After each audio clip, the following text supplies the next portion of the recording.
Chers amis des mots, je vous souhaite la bienvenue sur Sentimentalité, le podcast où on parle émotions, santé mentale et littérature. Je m'appelle Stéphanie Manita, je suis écrivaine et je vous invite à explorer avec moi tout ce que ce mélange peut donner auprès de mes bouquins ou de mes invités. C'est parti! Tome 2, chapitre 7, Corps de l'âme, pas de veine pour toi. Aujourd'hui, on se retrouve pour parler structure et couverture. Bon, je commence par le tout début et la toute fin, parce qu'en vrai, la couverture, elle est faite pour être montrée au public à la toute fin du processus. Mais j'ai construit avec Caroline la couverture de Corps de l'âme, un peu au fil de l'écriture. En vrai, je suis quelqu'un d'un petit peu indécis. Je ne sais pas si vous l'avez entendu dans ce podcast ou vu dans mes autres contenus, mais quand je discute avec Caroline d'une prochaine couverture, ça prend toujours des plombes pour que je puisse me décider. Et Corps de l'âme, pas de veine pour toi, c'était assez particulier à construire parce que je savais que je ne voulais pas, par exemple, une vraie photo. Ça, c'était certain. En revanche, j'avais énormément d'envie, énormément aussi confiance en l'art de Caroline.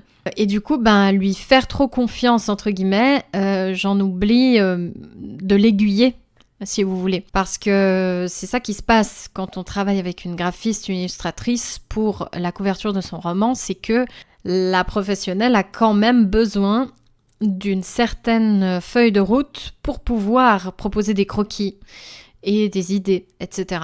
Alors, je savais de toute façon que la couverture contiendrait du violet, ça c'est sûr, parce que c'est ma couleur préférée, parce qu'elle a une résonance aussi particulière dans ce roman-là. Mais c'est à peu près tout ce que je savais.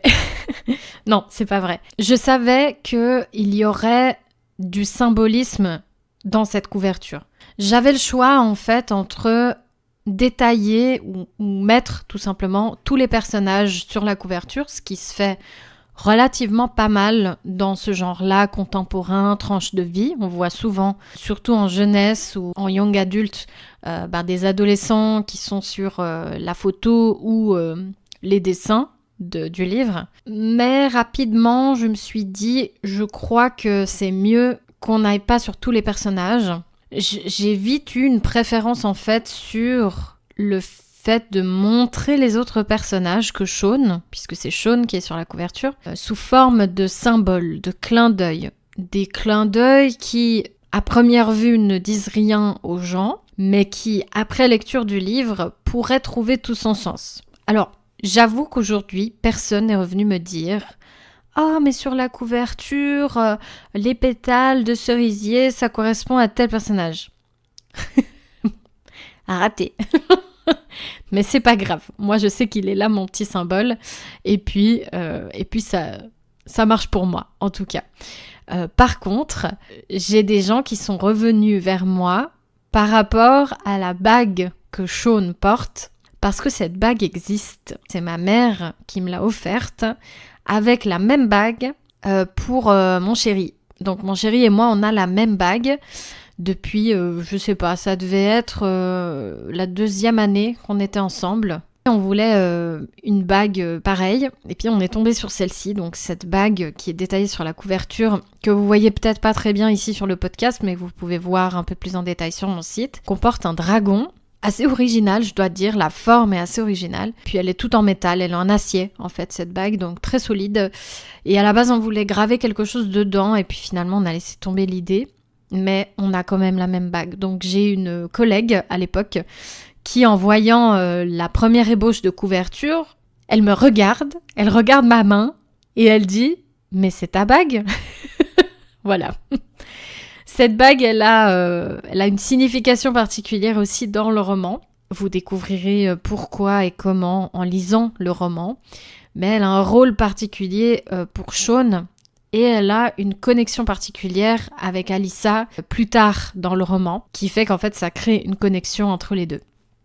Il y a donc sur cette couverture aussi des pétales de cerisier et il y a un livre qui fait référence aussi à un personnage du roman.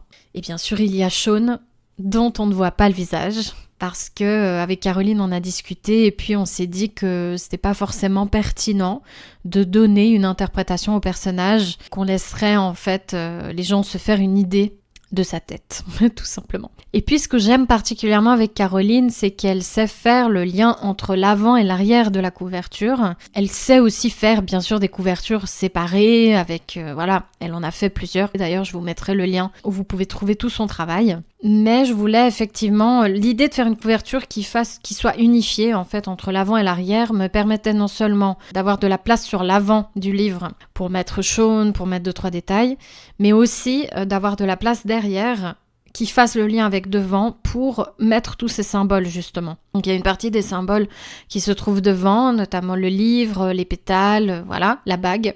Et puis derrière on revoit la bague en plus grand et puis on retrouve beaucoup de symboles, des notes de musique. Sur l'avant de la couverture, il y a aussi une partition qui vole au vent, comme ça. Cette partition représente Alyssa et il y a le titre, le sous-titre en fait du livre sur cette partition. Et là aussi, rien n'est laissé au hasard, c'est une signification particulière qui ramène à quelque chose que Shaun et Alyssa partagent. L'élaboration de cette couverture, elle a été... on peut pas dire laborieuse parce que c'était fluide, c'est toujours fluide avec Caroline, je trouve. On s'entend bien, on se transmet facilement les informations. Je dirais que la partie galère, c'est juste cette partie où j'aimerais ça, puis ça, puis ça, puis ça, mais en fait, c'est pas possible de tout mettre ensemble, donc il faut qu'on s'entende et puis qu'on trie un peu les idées, parce que j'en ai toujours 20 millions dans la tête au début du processus. Mais après ça, c'est fluide. Néanmoins, il faut quand même pas mal de discussions sur la palette de couleurs, sur la palette d'éléments qu'on peut agencer, tout en conciliant ça avec le style de Caroline qui est assez reconnaissable et que j'ai choisi d'ailleurs pour ça aussi. Et la couverture aujourd'hui, elle a un certain succès, elle attire beaucoup l'œil. J'ai des gens qui s'arrêtent facilement devant ce roman en salon. La couleur, notamment le violet, attire pas mal de monde. Et puis voilà, les gens regardent les détails, lisent le résumé. C'est un livre qu'on a envie de toucher en fait. Bon, je vous préviens à 8 minutes d'écoute que cet épisode va être un petit peu déconstruit. Parce que je traverse une période un petit peu compliquée en termes de priorisation, en termes de processus personnel, de thérapie, pour être honnête. Et du coup, ça brasse sans arrêt ce que j'ai dans le cerveau, ce que j'ai dans le corps, et ça embrouille un petit peu mon esprit, donc j'ai tendance non seulement à me disperser, mais aussi à perdre un peu le fil de mes idées. Donc, mes excuses si ça part un peu dans tous les sens, et d'ailleurs l'épisode s'appelle Structure et couverture, et bien j'ai commencé par la couverture, bon. Donc l'élaboration de la couverture s'est faite sur le fait que c'était plutôt de décider dans quelle mesure les autres personnages seraient présents, quelle place prenait chaque élément. Voilà, c'était important qu'on ait une discussion et c'est quand même vital pour moi en tout cas de bien m'entendre avec la personne qui fait ce travail parce que dans le cas par exemple où elle n'a pas lu le texte, eh bien c'est important de transmettre vraiment le message de la façon dont on aimerait qu'il soit transmis visuellement. Comme je le disais, c'est un roman qui attire pas mal l'œil, mais c'est aussi un roman qui peut porter à confusion par rapport à la couverture. J'ai mis ce texte en accès aux gens 14 ans et plus, en précisant au début du livre que selon les sensibilités, 14 ans c'est trop jeune. Aujourd'hui, je vais parler un peu comme une vieille, mais les jeunes lisent et consomment des choses, que ce soit des films, des séries ou même sur les réseaux sociaux, énormément de choses violentes. Mais par contre, ça n'empêche pas ces jeunes d'être extrêmement sensibles. C'était le cas pour moi quand j'étais jeune. Alors moi, j'étais moins choquée par ce qui se trouve dans les livres que ce qui se trouve par exemple dans un film avec lequel je suis transportée, je suis directement immergée par l'image, tandis que le livre, en fait, je me fais moi-même mon image. Donc, j'ai tenu quand même à dire que certaines thématiques sont violentes et c'est surtout en salon que je re-insiste dessus, pas parce que je veux pas vendre mon livre, au contraire. Mais par exemple, j'ai des jeunes filles qui sont venues voir le livre parce que la couverture, c'est dans ce sens que je dis qu'il y a confusion, fait penser qu'on est plutôt sur de la jeunesse. peut-être elles étaient avec leurs parents, ou bien elles me l'ont dit, qu'elles étaient un petit peu sensibles, soit en ce moment, soit d'une manière générale. Et du coup, je ne conseille pas mon roman à des personnes trop jeunes, parce que les thématiques sont dans le côté noirceur de l'adolescence, côté difficile de cette période, et même si le message à la fin se veut positif et que les personnages s'en sortent, j'avais pas envie d'embarquer des jeunes qui a priori ont déjà une vie difficile et qui n'ont pas la possibilité d'aborder la vie difficile de quelqu'un d'autre. On va quand même dans des thèmes très forts, très profonds. Voilà, c'est pas fait pour tout le monde. Et j'ai même des adultes qui m'ont dit que c'était quand même un peu trashos.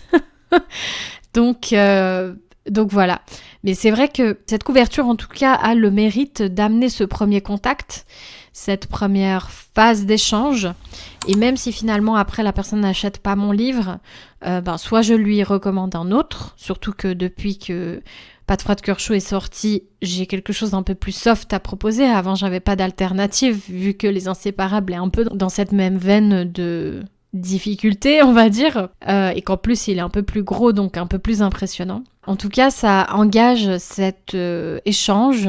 Et j'arrive en plus à savoir, un petit peu à mieux connaître le ou la lectrice qui va me dire peut-être qu'est-ce qu'elle aime lire, qu'est-ce qui l'attire dans la lecture, dans certains romans. Et puis, soit ça va me donner des idées sur les prochains projets, soit tout simplement créer un contact.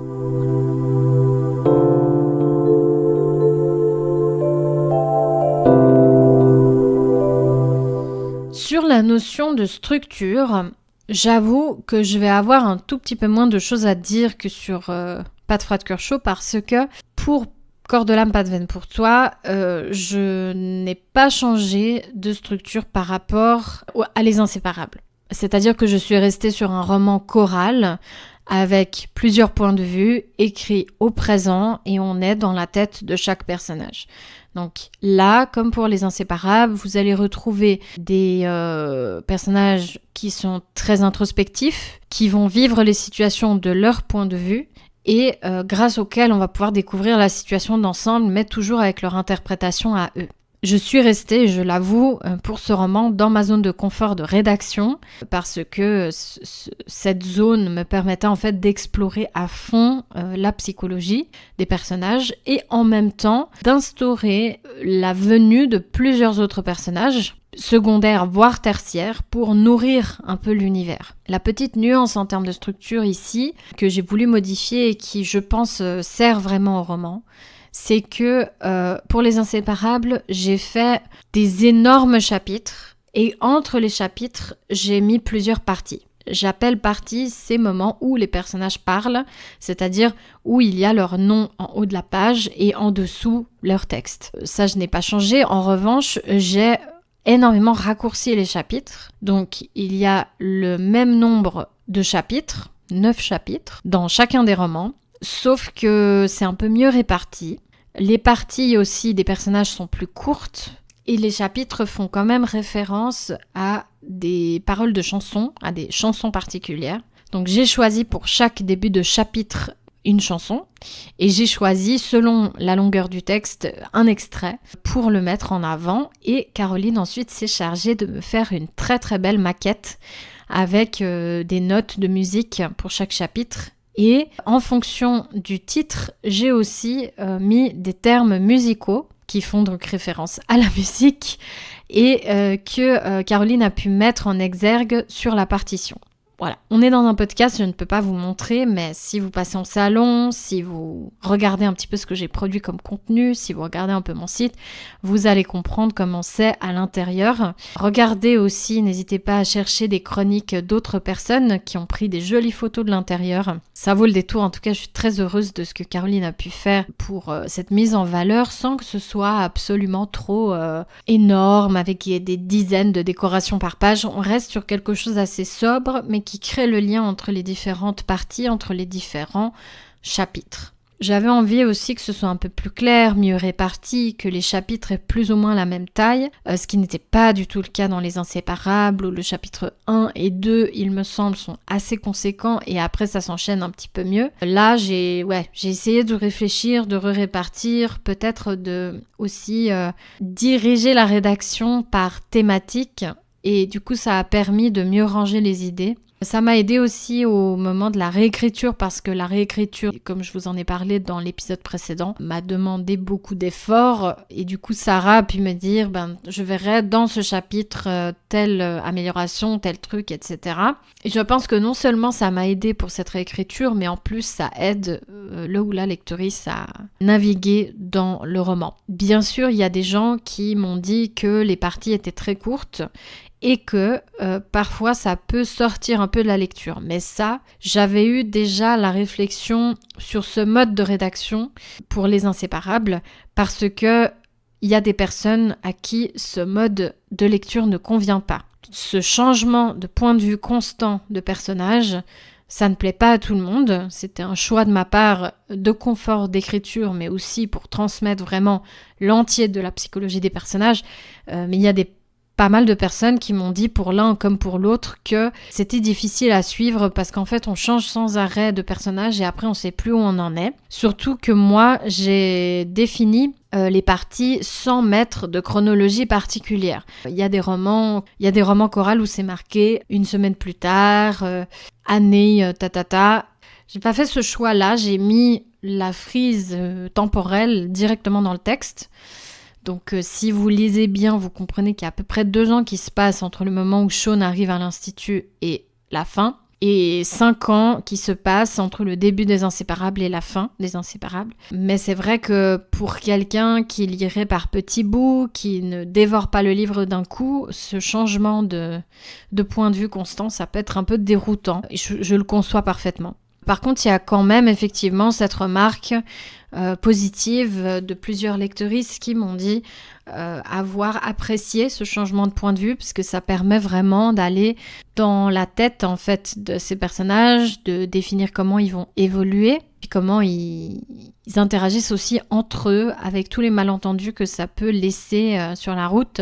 Là où avec un narrateur ou une narratrice omniscient ou omnisciente, on n'aurait pas ce plaisir-là. Moi, en tout cas, j'aime bien, et ça vient de mes grandes années de roleplay sur forum, m'immerger vraiment dans l'univers psychologique des personnages.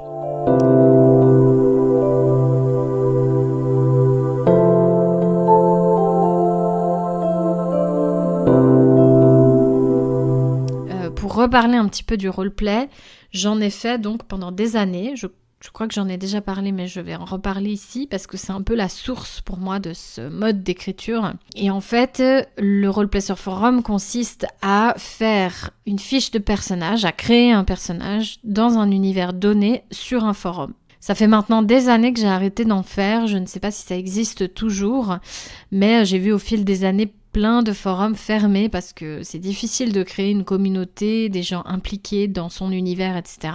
Particulièrement aujourd'hui où il y a beaucoup de... Je reparle comme une vieille, il y a beaucoup de choses qui se consomment et se recrachent. Et le roleplay, en fait, c'est pas ça. Le roleplay, c'est des choses qui se font sur la durée où on construit nos personnages dans un univers qui évolue la plupart du temps.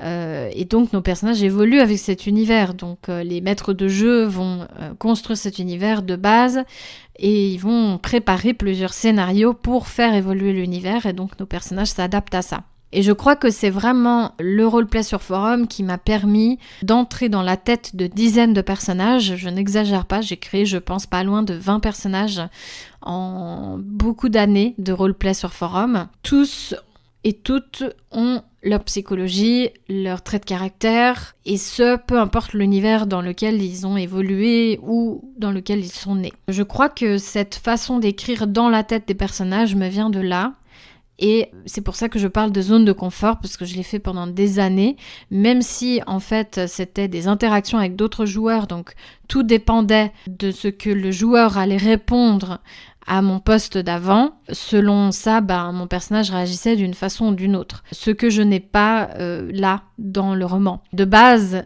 je ne l'ai pas, mais si on réfléchit bien, finalement, le roman choral, c'est un enchaînement de personnages qui se répondent parmi.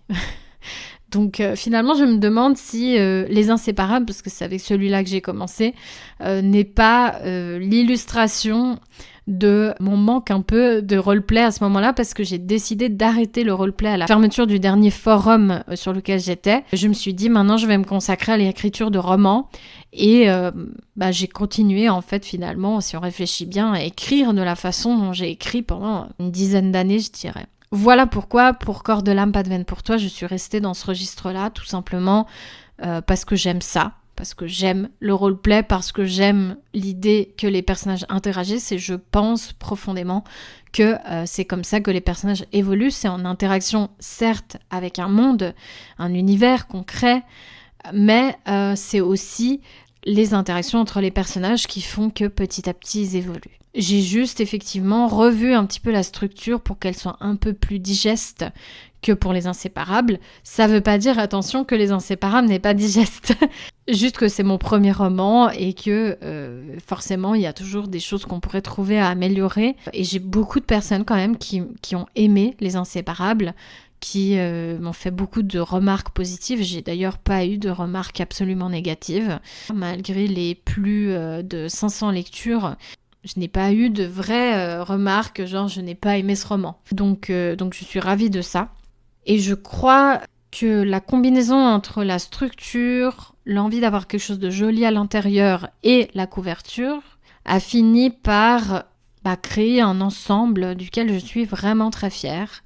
Un ensemble où j'étais à l'aise d'écrire au présent, à la première personne, de faire revenir des personnages, d'en introduire des nouveaux, puisque comme j'en ai parlé aussi dans l'épisode d'avant, ce roman va donner lieu à un roman parallèle et potentiellement aussi à une suite à côté. Je dirais que Corps de l'âme, c'est une histoire à part entière, et en même temps, c'est une histoire qui me permet de créer des liens entre mes différentes histoires, parce que je crois que le message, il est multiple, il n'est pas seulement dans ce roman-là. Bien sûr, il y a des messages très forts dans Corps de l'âme, pas de veine pour toi, mais il invite quand même les lectrices à aller plus loin, à aller vers quelque chose de plus intense, quelque chose de plus vaste aussi. Et je vais conclure cet épisode en disant que tant le retravail sur le texte que la phase d'écriture, bien sûr, avant ça, et la structuration des chapitres, des parties, etc., combinée à la démarche de créer une couverture, d'aller sur l'auto-édition, d'assumer pleinement ce livre qui était là depuis de nombreuses années, ça m'a permis de m'accomplir pour la première fois en tant qu'écrivaine. Je suis vraiment très fière des Inséparables, je suis vraiment très fière de Pas de frat de cœur chaud, mais je suis particulièrement, et je crois que cette fierté, elle va rester unique, fière justement de Corps de l'âme, pas de veine pour toi, pour le travail que ça m'a demandé et la satisfaction que j'en ai retirée, parce que c'est pas juste j'ai souffert en l'écrivant, au contraire même, je crois que je suis particulièrement fière de ce projet parce que j'ai écrit ce projet, j'ai pas souffert en l'écrivant, j'ai pas souffert à la réécriture, c'était challengeant mais c'était pas douloureux. Et je pense que c'est pour ça en fait que j'arrive à être particulièrement fière de ce projet-là. Parce que j'ai pris tellement de plaisir du début à la fin du processus. Et à la fois, ça démontre en fait de quoi je suis capable du début à la fin, entourée des bonnes personnes. Donc n'oubliez pas que vous pouvez vous procurer Corps de l'âme, pas de veine pour toi sur ma boutique. Il y a des exemplaires au prix tradi en très bon état et il y a des exemplaires aussi qui sont abîmés, mais abîmés vraiment très légers, mais sur lesquels j'ai fait une jolie petite promo permanente. Donc n'hésitez pas à aller vous procurer ces exemplaires. Il n'y a malheureusement plus de code promo pour l'ouverture de la boutique puisque ça fait un petit moment qu'elle est ouverte maintenant que je poste cet épisode. Néanmoins, vous pouvez toujours venir me voir. Voilà, j'ai plusieurs personnes qui sont venues me dire je sais pas lequel choisir, les 3 m'intéressent mais je peux pas prendre les 3. On peut toujours discuter avec vous de ce qui vous conviendrait le mieux peut-être à cet instant T où on sait maintenant que il y a des moments pour lire des livres. Donc je vous mets le lien comme d'habitude de ma boutique en bas, avec le lien aussi de Caroline pour que vous puissiez aller faire appel à ses services si vous êtes auteurice. Je vous invite vraiment à faire appel à Caroline parce qu'elle est merveilleuse, parce que sans lire les livres, elle a cette force de pouvoir saisir ce qu'on veut, comment on le veut et de nous faire des multiples propositions pour façonner le visage de notre roman. Et c'est quand même le visage qu'on voit en premier quand on va acheter un livre. Donc, c'est d'autant plus essentiel. Sur ce, je vous souhaite de bonnes lectures, de bons achats. Et je vous dis un immense merci d'avoir écouté cet épisode jusqu'au bout. Pensez à mettre 5 étoiles sur votre application de podcast préférée et à vous abonner pour soutenir mon travail. À bientôt entre nos lignes.